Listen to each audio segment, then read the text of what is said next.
Bonsoir Salahedine. Bonsoir Mali. Heureux de te recevoir à nouveau. Moi aussi, je suis heureux de te voir. Avant qu'on commence cette entrevue, je demanderai aux auditeurs qui sont nouveaux de s'abonner, d'appuyer sur ce petit bouton pour augmenter le nombre de nos abonnés et nous soutenir dans ce travail qui nous prend énormément de temps avec toutes les études qu'on doit décortiquer sur tous les profils et les styles d'attachement. Et je suis content de te revoir à nouveau pour aborder un sujet qui va probablement intéresser beaucoup de nos auditeurs, qui est un phénomène assez moderne, qui est ce qu'on appelle en anglais, bon c'est un mot qui vient de l'anglais, on n'a pas véritablement une traduction en français, qui est le ghosting. C'est-à-dire que le ghosting est une sorte de coupure brutale, mais j'aimerais que tu nous définisses d'abord à quoi renvoie le ghosting, la définition du ghosting, avant qu'on puisse en parler, eu égard aux différents styles d'attachement et surtout le style d'attachement évitant. Bah, écoute, tu viens de le dire, hein, c'est une coupure brutale. D'accord. Une sorte de silence radio qui est initié par une des personnes dans la relation. Donc on entame quelque chose et puis d'un coup, paf, plus de nouvelles. Plus de nouvelles, et puis on le verra tout au long de cette vidéo qu'elles ont dit différentes formes. Il n'y a pas un type de ghosting, il peut y avoir effectivement un ghosting radical, et puis un ghosting un peu plus temporaire. Intermittent, tout à fait. Puis il y a des ghostings qui sont des formes de ghosting, mais bon, où la personne est présente, mais en même temps est absente. Voilà, mais ça, on le verra tout au long de la discussion qu'on va avoir. Alors, la dernière fois, j'ai eu quelques remarques par rapport au fait que je regardais mes feuilles.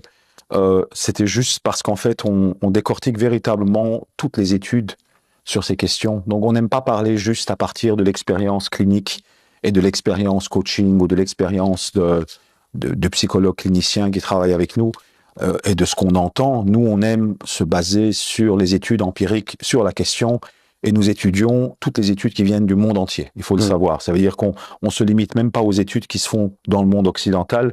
On prend aussi les études qui se font dans les sociétés traditionnelles pour essayer d'avoir les différentes perspectives, et ça nous prend énormément de temps, et je m'excuse si je regarde mes feuilles, parce que j'ai eu... je suis à l'aise, Mali. Voilà, je m'excuse si je regarde un peu mes feuilles, mais il semblerait, Salahedine, que le ghosting, en tout cas l'évitant, pratique beaucoup plus le ghosting que les autres styles d'attachement. Ouais, tout à fait. Et j'aimerais que tu nous expliques pourquoi. Et on sait que ça crée pas mal de détresse, si tu veux, auprès des partenaires, surtout les anxieux qui, eux, sont encore plus impactés. Mais tous les partenaires, on va dire, sont impactés par ce phénomène de ghosting, mais qui est lié quelque part à une manière pour l'évitant de gérer ses émotions. Et j'aimerais que tu nous expliques un tout petit peu d'où vient ce phénomène de ghosting qui laisse tant de partenaires complètement désemparés dans l'incompréhension et qui viennent nous consulter en nous demandant qu'est-ce qu'ils doivent faire, quelle doit être leur réponse, qu'est-ce que cela veut dire. Et donc, au lieu de répondre individuellement à chacun d'entre eux, j'ai décidé, en tout cas, on a décidé de faire une entrevue sur ce sujet. Et donc, je te laisse la parole et je veux que tu nous expliques d'où vient ce ghosting de l'évitant. Ok. Bon, le ghosting de l'évitant, donc à l'origine, on l'a déjà dit, mais voilà, on va le répéter, le ghosting, c'est une sorte de prolongation d'une stratégie qui a été mise en place très très tôt, où on se désengage émotionnellement quand il y a un attachement qui se fait. Okay, donc l'évitant, il a compris que quand il était en relation avec une figure d'attachement et qu'il n'a pas eu de réponse par rapport à ses besoins, ben il s'est replié. Il s'est replié sur lui-même. Et donc, si tu veux, c'est une sorte de réponse très tôt, et qui se prolonge ici avec la pratique du ghosting. Okay, sauf qu'avec le ghosting, qu'est-ce qui se passe? Il se passe qu'il va être confronté à une émotion auquel il n'a pas été habitué, c'est-à-dire ici, en l'occurrence, une personne qui lui exprime de l'émotion, de l'attachement, de l'intimité, de la proximité. Et ça, il est perdu. Il est perdu par rapport à ça. Et donc, il rentre dans une sorte de zone d'inconfort, une zone inconnue pour lui, principalement par ce mécanisme inconscient. Et il est dans une sorte de stratégie de fuite, stratégie de défense où, dans le pire des cas, dans le ghosting le plus radical, il va couper court. Il va couper court de manière unilatérale. Il va couper court par les moyens de communication directe et indirecte. Du jour au lendemain, paf, Et souvent, quand c'est le cas, c'est quand il y a eu vraiment une sorte de fusion trop tôt, une sorte de proximité mal gérée, Trop rapide. trop rapide. Mhm. On est arrivé, je l'ai déjà dit dans une précédente vidéo, mais au départ, donc l'évitant, quand il est en relation, il n'est pas activé directement, hein. Donc il s'active une fois qu'il commence à s'attacher.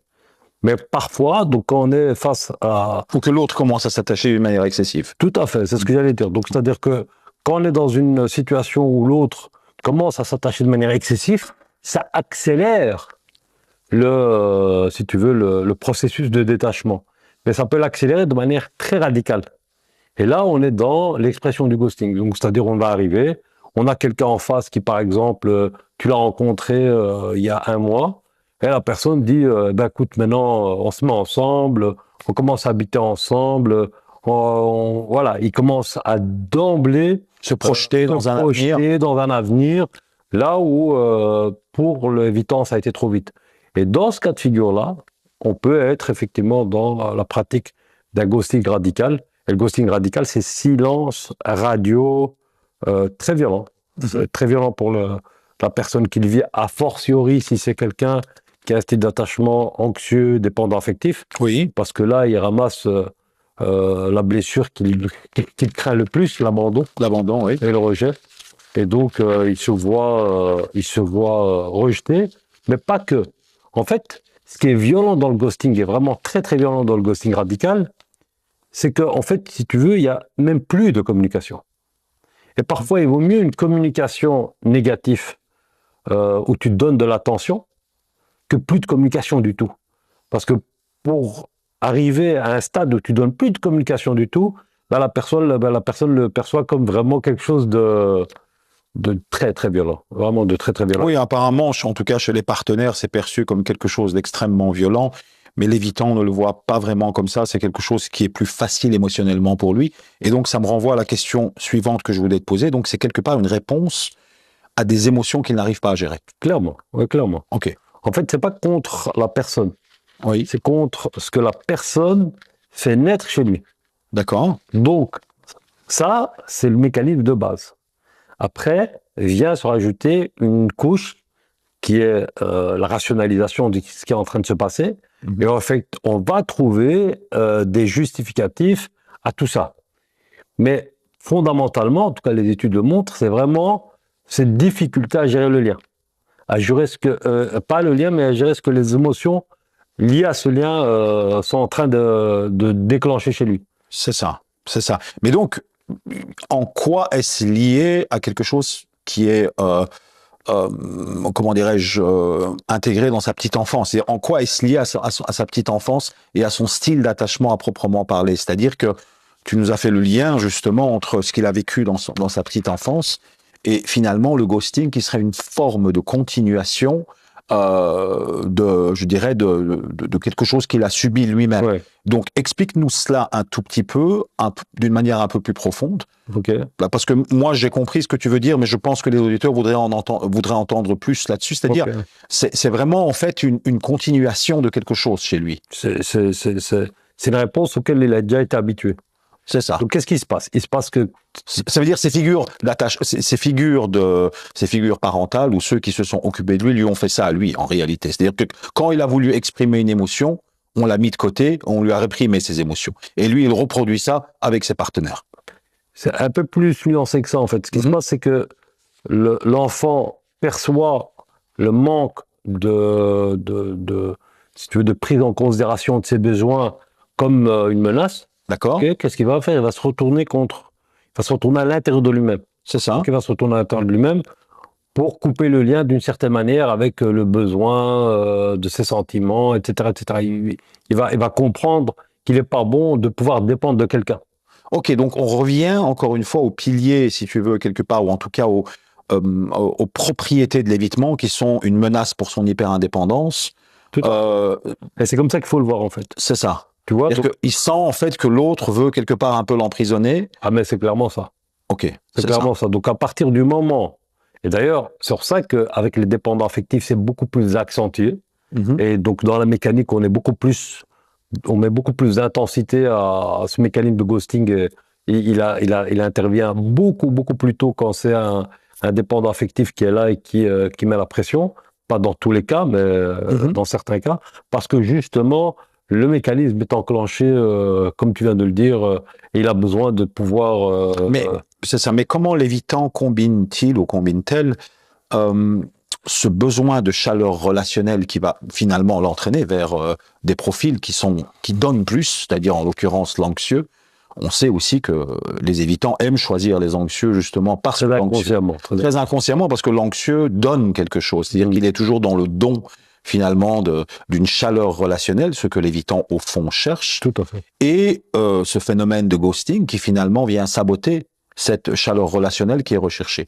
Comment fait-il pour trouver et trouve-t-il un équilibre justement dans ce paradoxe? Paradoxe qui sera d'ailleurs le sujet de notre prochain entretien avec Arnaud, mais j'aimerais que tu abordes la question justement de cet équilibre. Comment fait-il pour chercher de la chaleur relationnelle et en même temps, si elle est trop chaude, à un moment donné, voir cela comme une menace et couper cela. Ok, donc là on est dans la première phase, Bali. Donc là on est en train de parler du ghosting radical, où pour lui c'est une réponse. C'est une réponse. Il préfère survivre à un moment donné, parce qu'il sent qu'il est étouffé, il sent qu'il va exploser. Oui. Il coupe, il régule, il s'autorégule. C'est vraiment des systèmes où son système nerveux est vraiment mis à mal. Ok, t'as l'amygdale qui est suractivée. On a des études vraiment qui montrent à quel point ils sont suractivés. Et donc, qu'est-ce qu'ils font? Paf, ils coupent. Ok. Effectivement, ça, c'est un cas de figure. D'accord. La recherche du lien, tu l'as dit, elle est fondamentale. Dans un autre cas de figure, on va, par intermittence, on va couper. Donc, c'est-à-dire que, d'ailleurs, c'est un signe, là, dans ce que je vais développer maintenant, qui est quand même c'est un signe qu'on peut retrouver facilement chez les personnes qui sont évitantes, c'est-à-dire qu'ils vont entamer une relation, avec quelqu'un, et puis ils vont silence radio pendant 2-3 jours. D'accord. Silence radio pendant 3 jours et réapparaît normal. Comment tu expliques ça? Parce que c'est vrai que on retrouve beaucoup ça dans les commentaires, dans les coachings, dans les thérapies. Justement, donc il y a cette recherche, pour répondre à ta question, à cette recherche de proximité, de chaleur, etc. Mais comme les choses vont trop vite pour lui, il a un besoin impérieux de pouvoir se retrouver. C'est une forme de contrôle. C'est de l'autorégulation. Ok, l'autorégulation, mais en voulant contrôler la dynamique relationnelle. Okay. En tout cas, dans tout ce qu'on va dire sur le ghosting, c'est du contrôle. C'est important, ça. Tout ce qu'on va dire sur le ghosting, c'est du contrôle. C'est très important, ça. On reviendra là-dessus après. Important, c'est du contrôle. C'est du contrôle. C'est du contrôle. Donc, c'est du contrôle. Il n'y a pas d'autre mot que du contrôle. Sauf que c'est pas forcément du contrôle conscientisé, c'est du contrôle très inconscientisé. Il y a des mécanismes de défense très primitifs, etc., etc. Ok. Donc, pour revenir à ta question, il va avoir ce besoin de chaleur. Ce besoin de chaleur, c'est quelque chose d'important. Il sent qu'il est en train de s'activer. Il sent qu'il est en train de s'activer. Il sent qu'il y a quelque chose chez lui qui est en train aussi de réagir. C'est souvent très corporel dans le corps. Et puis, voilà. Il gère mal ses émotions. Parce que c'est quelqu'un qui n'a pas appris à décortiquer les émotions de manière sereine, tranquille. Donc, quand il y a un trop-plein émotionnel, il le vit de manière très, très, très intense. Et puis, qu'est-ce qui se passe? Il se passe qu'il va mettre une certaine distance. Il va mettre une certaine distance, et puis il va revenir. Et donc, c'est des personnes avec qui, par exemple, on peut construire quelque chose à partir du moment où on respecte d'une certaine manière le rythme. Mais pour respecter le rythme, il faut comprendre dans quoi ils sont. Et souvent, les gens sont déconcertés parce qu'ils ne comprennent pas ce qui leur arrive.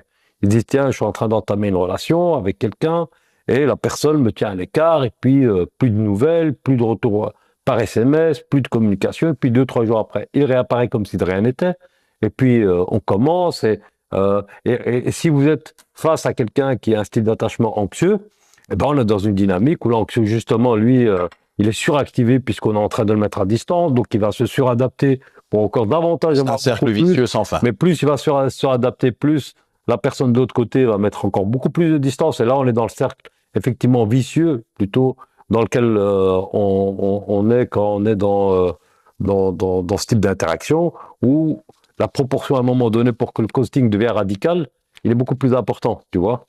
Voilà. Donc, je ne sais pas si j'ai répondu à ta question. Oui, non, tu as répondu très très bien à ma question. Mais comment expliques-tu aussi que ce phénomène de ghosting arrive à un moment donné quand le partenaire veut des explications ou confronte un tout petit peu l'évitant. C'est-à-dire que on voit dans une étude ici qui a été publiée en 2017 par Lefebvre, en anglais, hein, Ghosting as a Relationship Dissolution Strategy in the Technological Age. En français, c'est le ghosting comme stratégie de rupture à l'ère numérique.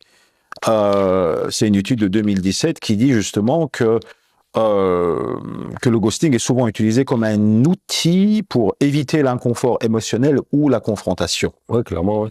D'accord. Donc cette confrontation, pourquoi est-ce qu'elle provoque chez eux cette réaction, on va dire, de refus, de discussion autour justement de la dynamique relationnelle? C'est-à-dire qu'on dirait qu'ils veulent la contrôler, mais ils ne veulent jamais l'expliquer. Ils ne veulent pas verbaliser à quoi ça renvoie. Et ça met bien évidemment les partenaires, puisque bon, une relation par définition c'est deux personnes, hein, on n'est pas seul dans notre tête. Donc ça met souvent les partenaires dans une situation de détresse parce qu'ils ne comprennent pas dans quoi ils sont. Qu'est-ce que c'est ça? D'accord? Et c'est intéressant parce que quand on interroge les évitants autour de cette question, ils parlent souvent de eux, de leurs ressentis, mais sans jamais réfléchir à la dynamique relationnelle bidirectionnelle et basée sur la réciprocité. Ça veut dire, mon attitude, qu'est-ce qu'elle provoque? Et qu'est-ce qu'elle veut dire? Comment est-ce qu'elle peut être interprétée par le monde extérieur? Je m'en fous du monde extérieur. Moi, ce qui compte, c'est de me réguler moi-même. L'impact que ça a sur le monde extérieur, ça ne me concerne pas.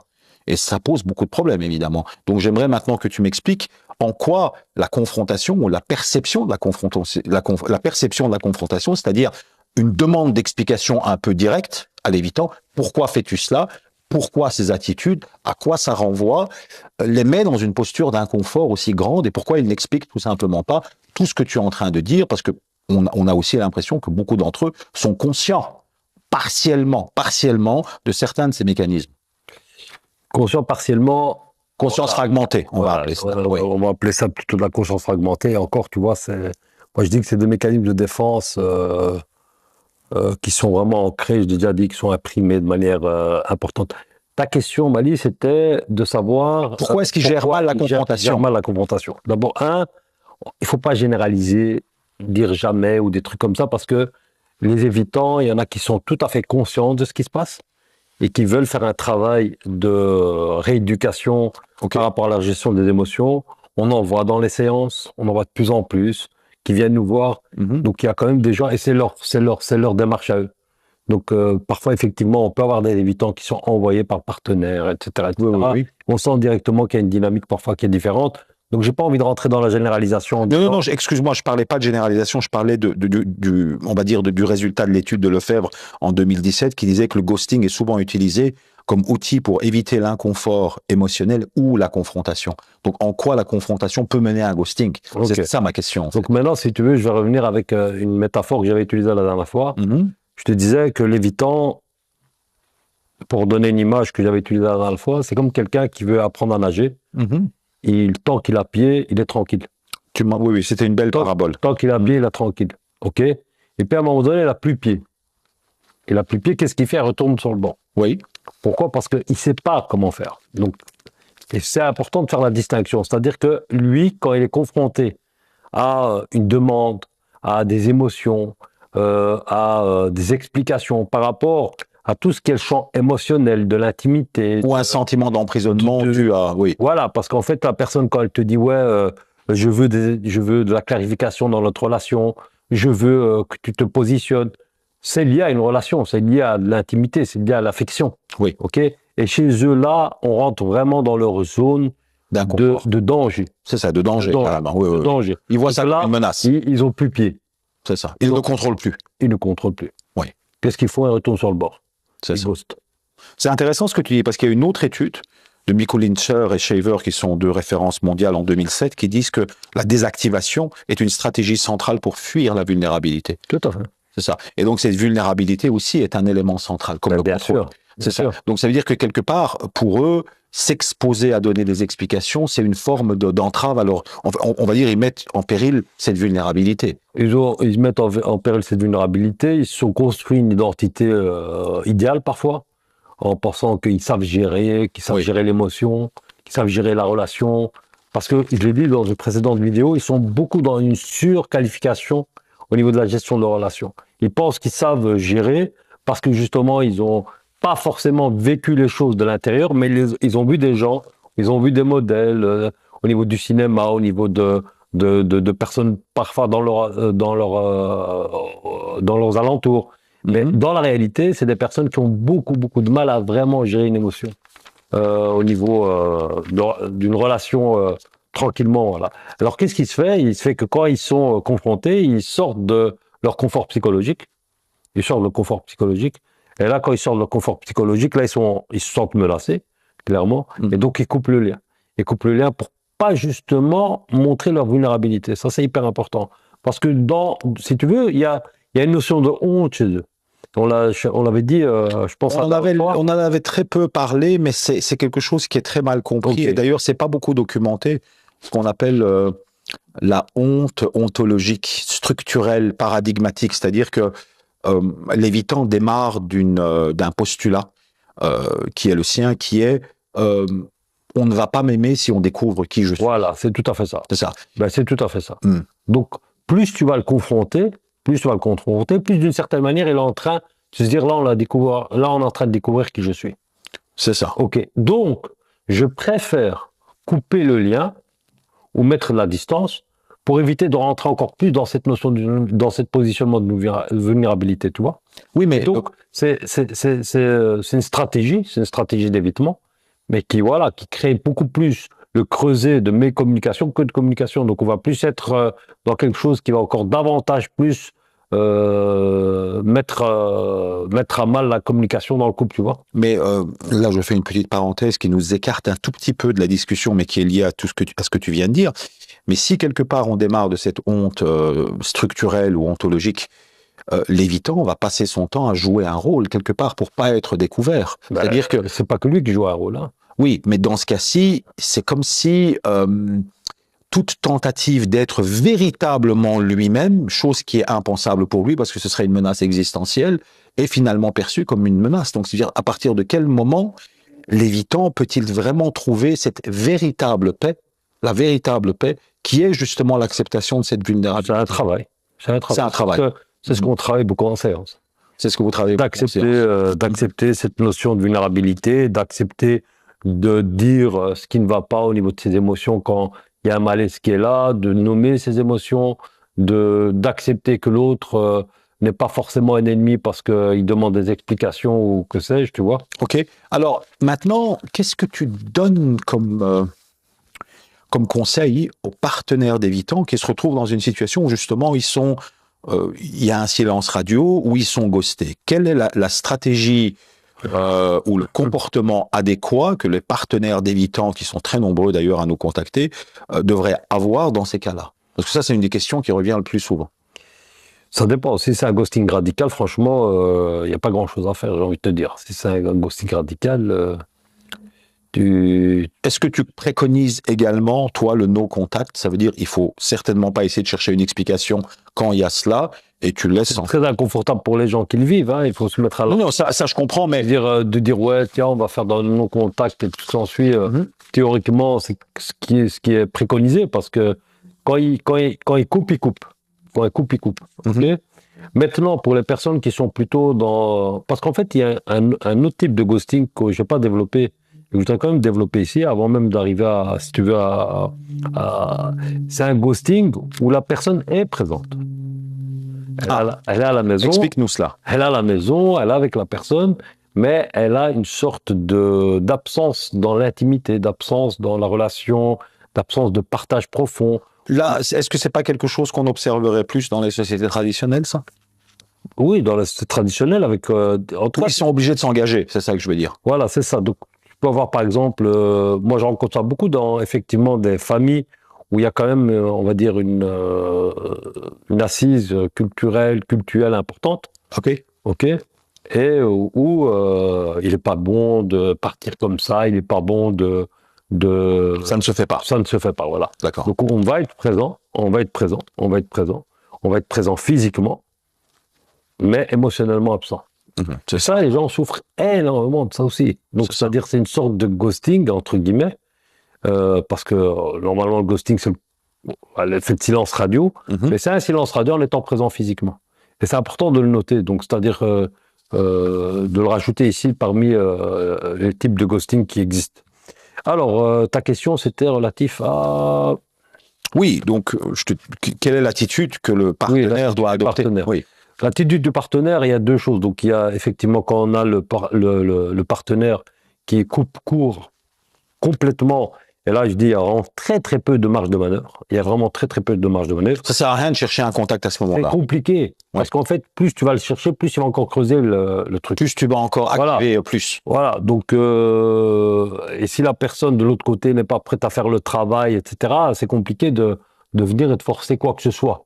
Généralement, je l'ai dit en commençant notre entretien, c'est souvent, ce ghosting radical arrive souvent quand il y a une proximité trop rapide, où il y a un rapport trop fusionnel dès le départ et que l'évitant n'a pas eu vraiment le temps de... Ou aussi d'une demande concrète d'engagement, par exemple. Ça veut dire une demande concrète, par exemple, on va se poser ensemble, on va vivre ensemble, je vais te présenter ma famille, et donc on va dire tout acte qui pourrait solidifier le lien est perçu comme une menace pour l'évitant. Et c'est aussi une des raisons dans lesquelles il ghost. Ça veut dire on voit les différentes occurrences dans lesquelles il ghost. Effectivement, tu l'as dit, c'est quand l'autre va beaucoup trop vite dans son engagement et que lui voit ça comme une proximité trop grande. Lorsqu'il y a des signes d'engagement, ou en tout cas quand il demande des preuves d'engagement. Et donc, c'est très compliqué pour un partenaire d'évitant, parce que bon, on a tellement de témoignages qu'on reçoit des gens qui sont dans des situations, soit ils sont en relation, soit ils vivent un ghosting, et ils sont tous relativement désemparés, et on voit pulluler sur Internet toute une série de comment faire revenir votre évitant, 5 stratégies pour garder votre évitant. Tu sais, c'est devenu à la mode maintenant de parler de tout ça. Donc moi, toi, en tant que professionnel, et nous qui connaissons en fait toutes les études sur ces personnes, enfin en tout cas on en a étudié tellement, qu'est-ce que toi, après tes coachings, donc tu penses? C'est-à-dire que par exemple, dans le cas d'un ghosting radical, il faut pas continuer à essayer d'entamer un contact. C'est ça. Et quand la personne se comporte avec ce que toi tu appelles les ghostings intermittents, c'est-à-dire avec ceci, comment est-ce qu'il faut se comporter à ce moment-là? Voilà. Ça, c'est très fréquent aussi. Ok, donc si c'est en début de relation, d'accord, c'est vraiment le meilleur moment pour mettre les balises par rapport au partenaire et dire ok, qu'est-ce qui se passe là? Ça fait 3-4 jours que c'est le silence radio. Oui. Donc ne pas accepter ça. Tout à fait. Dès le départ. Dès le départ, de ne pas l'accepter, mais surtout de l'exprimer de manière intelligente, en disant voilà, moi j'ai un besoin de rentrer en connexion de manière quand même fluide avec toi. Comment tu interprètes de ton côté cette absence pendant 3-4 jours? Qu'est-ce que tu penses comment tu penses que je le vis? Et puis surtout d'exprimer clairement ses besoins en fait, de pas négocier avec ça, parce qu'en fait souvent on va se suradapter par rapport à ça. La personne va se rajouter dans le dysfonctionnement, et puis on arrive à des situations qui sont des situations très très très désagréables et très compliquées à gérer, ok? Et puis à un moment donné, quand voilà, donc ça c'est cas de figure au début. Si maintenant la relation est déjà entamée et que la personne fait ça de manière régulière, il est important pour le partenaire de pouvoir aussi, d'une certaine manière, sortir sortir de cette condition que je suis à partir du moment où je suis en relation avec quelqu'un. Donc il faut voir la relation comme quelque chose qui me complète, mais pas forcément comme une condition à ma valorisation et tout ce que s'ensuit. Ok. Et puis dire à la personne qu'est-ce que ça crée comme désagrément, qu'est-ce que ça crée comme inconfort, qu'est-ce que ça crée comme insécurité. Maintenant, est-ce que l'évitant est en capacité de l'entendre? Est-ce que l'évitant est en capacité d'entendre? C'est une question, je pense, fondamentale, oui. Ça, c'est très compliqué. Pourquoi? Parce que ça, les évitants ont du mal parfois à l'entendre, mais c'est une réalité. C'est que dans leur mécanisme de défense, ils sont beaucoup tournés vers l'extérieur pour pouvoir justifier leur inconfort. Donc, la recherche de défauts. La recherche de défauts. Comme ils ne comprennent pas ce qui leur arrive, ils essaient de rationaliser. C'est ça. Pourquoi je vis ce que je vis? Pourquoi je vis cet inconfort? Pourquoi je suis... Et ils blâment souvent l'autre. Ben voilà, je veux dire, c'est le but un peu de la chaîne, de donner aussi des explications qui sont autres que c'est la faute de l'autre. Il y a des mécanismes qui sont des mécanismes archaïques, qui sont activés, qui font qu'à un moment donné, tu réagis comme tu réagis. C'est ça. Tu n'es pas forcément un handicapé, tu es quelqu'un qui doit comprendre que tu as mis en place des mécanismes et que tu peux faire autrement. OK? Et donc ici, en l'occurrence, si tu veux, Malik, qu'est-ce qui se passe? Il se passe que, voilà, il se passe que l'évitant, il a difficile, très très difficile à se remettre en question. Et donc, il a invité, pour ceux qui nous écoutent, à comprendre que quand on est en relation avec quelqu'un, c'est très inconfortable de pouvoir couper le lien comme ça et de ne pas donner de nouvelles et de se mettre à la place de. J'ai encore eu récemment quelqu'un qui me dit ouais, je comprends pas, j'ai mon partenaire qui m'envoie un SMS et qui tape un scandale parce que je ne réponds pas à son SMS. Et moi de lui répondre oui, pour toi c'est un problème, mais pour lui c'est comme si tu coupais le lien avec. Et donc il faut comprendre que dans une relation, il est important de répondre aux besoins du partenaire comme à tes besoins à toi. Si toi tu as besoin de rester de te retrouver dans ta bulle pour pouvoir respirer, il est important de comprendre que chez le partenaire, il a besoin d'avoir ce lien pour pouvoir respirer aussi. Mais est-ce Parce qu'en fait, ça lui fait le même mal que toi physiquement. Donc on parle souvent du sentiment que vit l'évitant dans le corps. Ben, l'anxieux le vit aussi d'une certaine manière. Hein. Oui, mais là, est-ce que ce que tu viens de me dire, là, je vais résumer un peu les 3 points que tu as soulevés, n'est pas un peu contradictoire? C'est-à-dire qu'en fait, tu préconises aux partenaires d'évitant de poser des limites. Après, tu dis que très souvent, ces limites ne seront pas entendues, finalement. Ben, il préfère le dire parce que... non, mais c'est important parce qu'en fait, si tu poses ces limites... Non, mais voilà, donc probablement que ces limites ne seront pas entendues. Et donc, quelque part, le partenaire de l'évitant doit être prêt à perdre l'évitant quand il pose des limites. Ça, ce que tu dis là, c'est vraiment quelque chose d'important. Voilà. Et ça, on le rencontre beaucoup dans les coachings qu'on peut avoir. C'est qu'il y a des personnes qui vont venir avec une demande, comment je fais pour pouvoir mieux gérer ma relation avec l'évitant. Et quand on a les éléments, on se rend compte que c'est quand même une relation qui est très, très dysfonctionnelle, de manière très objective. Mais l'une des options, mais ça doit venir aussi de la personne, parce que moi, le fait de l'évoquer comme ça théoriquement, de communiquer ça avec la personne, ça m'appartient, ça lui appartient pas. Il faut que la personne elle-même entende qu'à un moment donné, cette relation est dysfonctionnelle. Et les gens ne sont pas toujours prêts psychologiquement, émotionnellement à le comprendre. Alors, ce que tu es en train de dire est très important. En fait, ce que tu es en train de dire, c'est que les partenaires d'évitant viennent chercher des solutions, mais la seule solution à laquelle ils ne veulent pas penser, ils ne veulent pas envisager, c'est de perdre l'évitant. Ben oui, parce que surtout, donc, en fait, il veut une solution, mais... Si c'est un dépendant affectif anxieux, il faut bien comprendre que c'est quelque chose qui est très, très, très compliqué à faire. Parce qu'en fait, c'est une sorte de mort. Hein.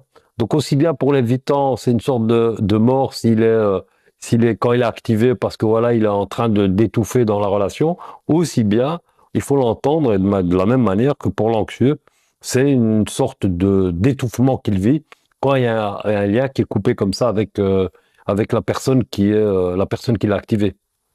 C'est bien cette sensation de mort, effectivement. Les gens qui sont des dépendants affectifs ressentent ça souvent. Ben oui, c'est vraiment ça. C'est une sensation de mort. Hein. C'est vraiment Alors, moi, personnellement, j'ai pu interroger des évitants des dénieux sévères qui avaient déjà fait un travail sur eux. Et c'est très intéressant parce que ce que tu es en train de dire là, c'est-à-dire que la réponse de l'évitant, finalement, c'est de dire, s'ils sont pas compatibles, s'il n'est pas compatible avec moi, il peut partir. Finalement, c'est très intéressant. Parce que justement, il rationalise. Le problème est de l'autre côté. Oui. Donc, il se voit pas lui comme problème. Jamais. En fait, c'est pas qu'il se voit jamais comme problème. Nuance. Il se voit comme problème. Ils savent qu'il y a des choses qui sont particulières chez eux. Ils savent qu'il y a des choses qui sont particulières chez eux. Par contre, ils mettent ça sous la coupe de l'incompatibilité individuelle. Je m'explique. Et c'est là où c'est très intéressant. C'est pour ça que je donnais l'exemple de la chaussure et le pied. Hein. Et c'est cet exemple que je reprends souvent. C'est-à-dire qu'aujourd'hui, on est dans une société où j'ai souvent des gens en face de moi qui me disent « j'arrive pas à trouver chaussure à mon pied ». Et la seule question à laquelle ils n'ont jamais pensé, c'est peut-être que leur pied est déformé. Tu vois, c'est pas un problème de chaussure, c'est un problème du pied. Donc, il faut aussi interroger souvent la forme de notre pied, de ce qu'on a à proposer. Et le problème avec l'évitant, en tout cas, ces témoignages,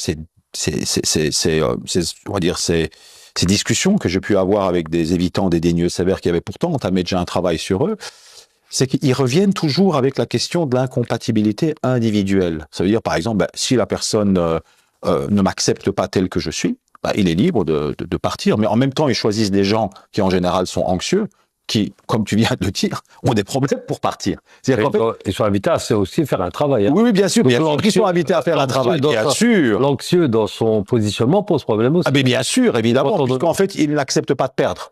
Si Oui, tu mais c'est n'acceptes pas important de perdre, voilà. alors tu dois accepter de devenir une serpillière aussi. Si tu, à un moment donné, n'es pas capable de perdre, tu pourras accepter tout et n'importe quoi au nom de ta dépendance affective.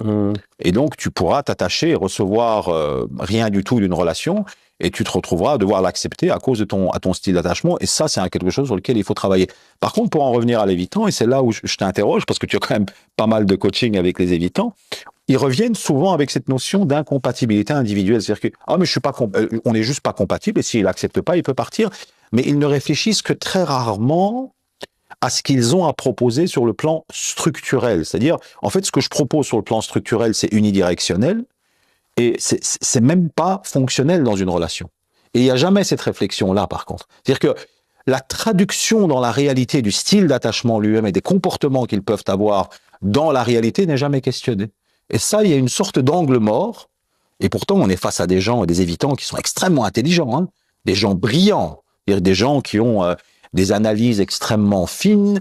D'ailleurs, ce qui est étonnant, c'est que quand ils voient cela, par exemple, dans d'autres relations, ils l'analysent d'une manière tout à fait correcte. Mais dès que ça revient à eux, on dirait qu'il y a des angles morts. Explique-moi un peu ces angles morts, même si c'est pas nécessairement le sujet, mais ça va être un peu lié à cela, parce que on dirait que la capacité d'analyse, quand c'est pas sur eux, ils l'ont. Mais c'est quand ça revient à eux qu'ils ne l'ont pas. Est-ce que c'est correct? Écoute, la capacité d'analyse par rapport à eux, elle est très faible. Elle est très faible. Pourquoi? Parce qu'ils ont mis en place un système qui leur a permis de survivre. Ok?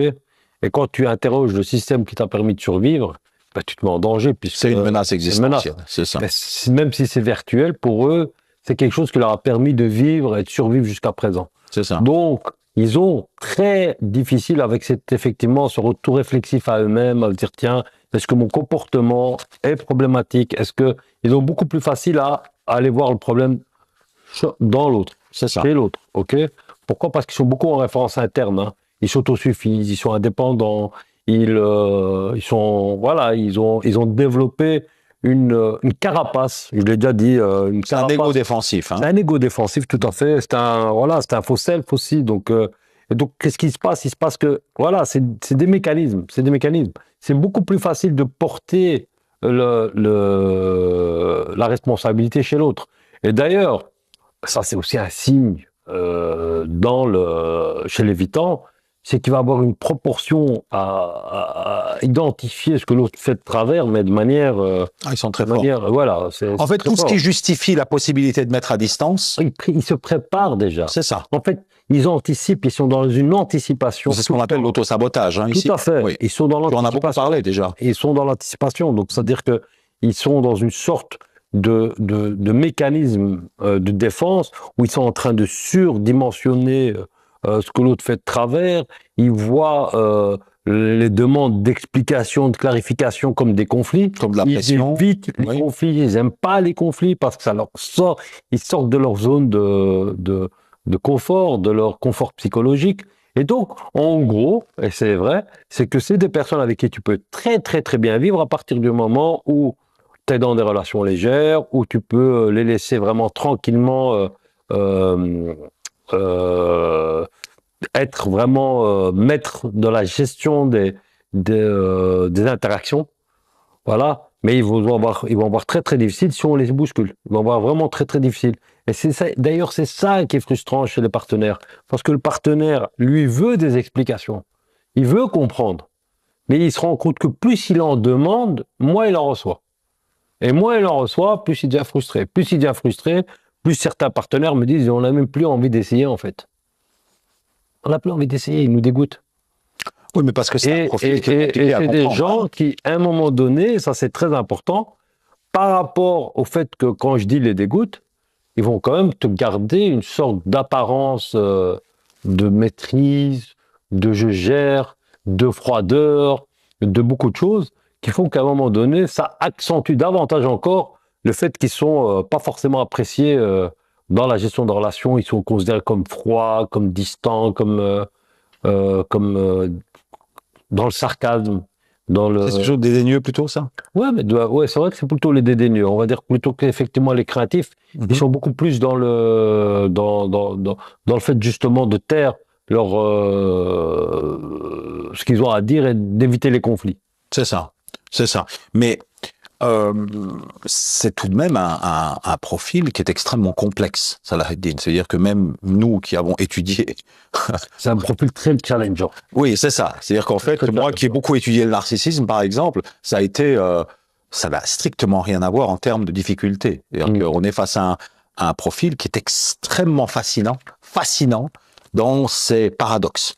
Mm. Et je peux vraiment comprendre pourquoi les partenaires sont vraiment souvent désemparés et viennent autant consulter Mm. et pourquoi autant de chaînes pullulent sur cette question de l'évitement, Mm. parce qu'elle pose énormément de questions. Les gens sont dans une demande de comprendre, si tu veux, quelque part, quels sont ces mécanismes de fonctionnement. Et c'est pour ça que je me suis dit, bah, on va mettre tous nos efforts pour expliquer pourquoi, si tu veux, il fonctionne comme ça. C'est-à-dire que c'est très important. Et d'ailleurs, il y a une chose qui m'a beaucoup étonné, après je te laisse parler, c'est je suis fasciné par le nombre d'études qui existent sur le profil, mais qui sont pas publiées, et on n'en parle même pas en France. Par exemple, tous les auteurs français francophones qui ont écrit des livres sur la question, il n'y en a pas un qui cite une publication médicale qui existe à travers le monde. Mm. Tu vois?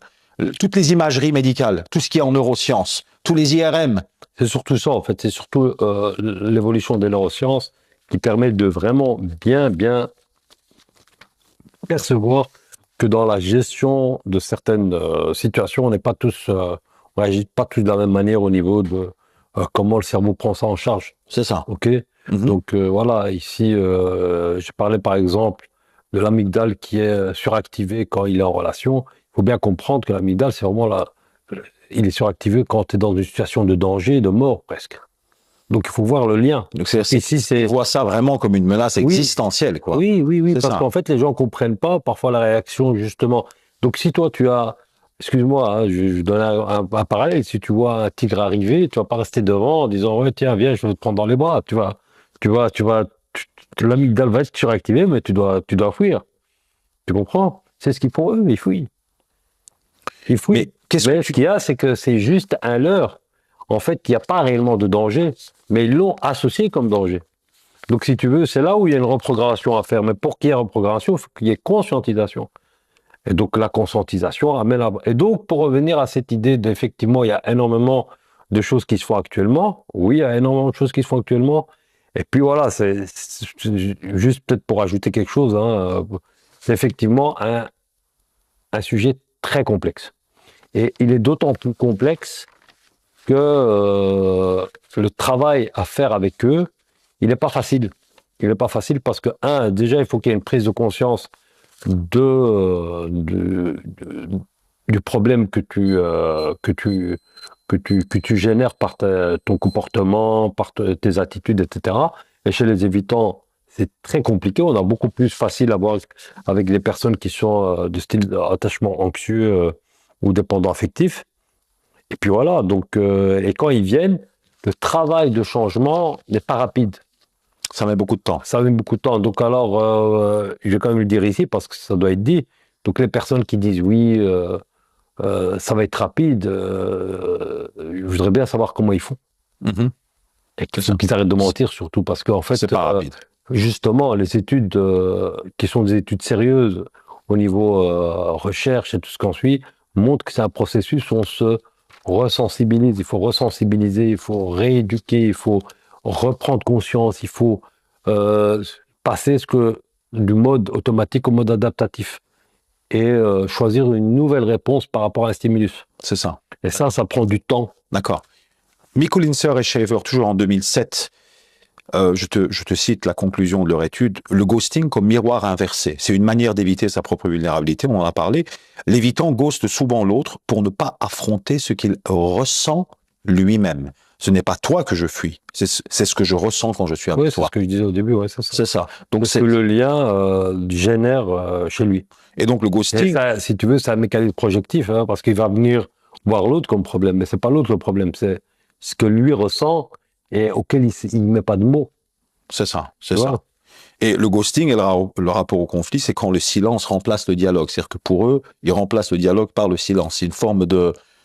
Ils contrôlent. Ils contrôlent. Ils contrôlent. Quand tu n'arrives pas à mettre de mots dessus, qu'est-ce que tu fais? Tu te retires. Tu te retires. Et en se retirant, parce qu'en fait, il faut bien comprendre que c'est en lien aussi avec le ghosting, et on va peut-être terminer avec ça, c'est que l'évitant, quand il est face à un partenaire, quand on demande, qu'est-ce qui le fatigue le plus? Le fait qu'il est si tu veux, il est surinvesti dans la gestion de ce qu'on attend de moi, qu'est-ce que je dois faire, comment je dois réagir, quelle est l'émotion qui est projetée, qu'est-ce que ça veut dire quoi je t'aime, comment je dois répondre à ce je t'aime, et si je dis je t'aime, comment la personne peut le percevoir, et s'il le perçoit mal tout ça, donc tu vois, Ils cogitent beaucoup. il cogite à fond. Mais justement, c'est ça qui fait qu'à un moment donné, il préfère le silence. C'est Il ça. préfère la solitude. Il préfère rester seul. Et le dernier point que je vais aborder avec toi, c'est justement tout ce que tu viens de dire en lien avec leur vision de la relation. Et leur vision de la relation, il y a une forme de perfectionnisme relationnel. Tout à fait. Et ce perfectionnisme relationnel a été bien documenté dans le livre d'Amir Levin, le fantôme idéal, X. Tu sais, le fantôme X, c'est-à-dire la construction du partenaire idéal qui est en fait l'ensemble des côtés positifs de tous les partenaires qu'ils ont eus. Et ils ont construit, si tu veux, un idéal en prenant tous les bons côtés des partenaires précédents et à chaque fois en comparant le nouveau partenaire avec une image idéalisée d'un partenaire qui n'existe pas, puisqu'en fait c'est l'addition de morceaux de bons côtés de toute une série de personnes, et finalement en étant toujours déçu finalement du partenaire qui n'est pas suffisamment parfait. Mais c'est une stratégie aussi d'évitement, c'est-à-dire qu'en fait on cherche impérativement à placer la barre tellement haute qu'en fait il y a personne qui peut s'ajuster à ça, et donc c'est pas le bon partenaire, le prochain sera le bon. Le prochain sera le bon. Tu confirmes ça? Oui, bien sûr. Ok. Et d'ailleurs, cette idéalisation partenaire, elle vient parfois bien par la suite, une fois qu'on a rompu dans la relation et que l'on est en train d'aller chercher justement les éléments dans ce qui avait fonctionné avant, en disant tiens, tout compte fait, il n'était pas aussi mauvais que. C'est ça. Tu vois. Mais ce qui est étonnant, c'est que moi, dans les interviews que j'ai pu avoir, et je termine là-dessus avec les évitantes sévères dédaigneuses, bizarrement, quand tu leur poses la question de leur propre perfection, ils n'arrivent pas à le voir. C'est-à-dire, est-ce que toi, tu es parfaite? Ou est-ce que toi, tu es parfait? Et donc, en fait, si tu veux... Parfois, ils pensent qu'ils sont parfaits. Même. Oui, mais c'est ça. Mais ça veut dire qu'en fait, pour eux, ils ont une image idéalisée d'eux-mêmes. C'est-à-dire qu'ils se voient vraiment comme parfaits. Tu vois et même quand ils se voient pas comme parfaits, ils se cachent toujours derrière l'intention. J'ai des bonnes intentions. Tu vois enfin, en tout cas, voilà, c'est ce qui m'avait beaucoup frappé. Et je sais que de toute façon, tu as vu toi-même tout cela en coaching. Je te remercie énormément pour cette entrevue. Et on se reverra très prochainement pour une prochaine entrevue. Merci à toi. Merci beaucoup, Salahadine, et merci beaucoup pour nous avoir suivis.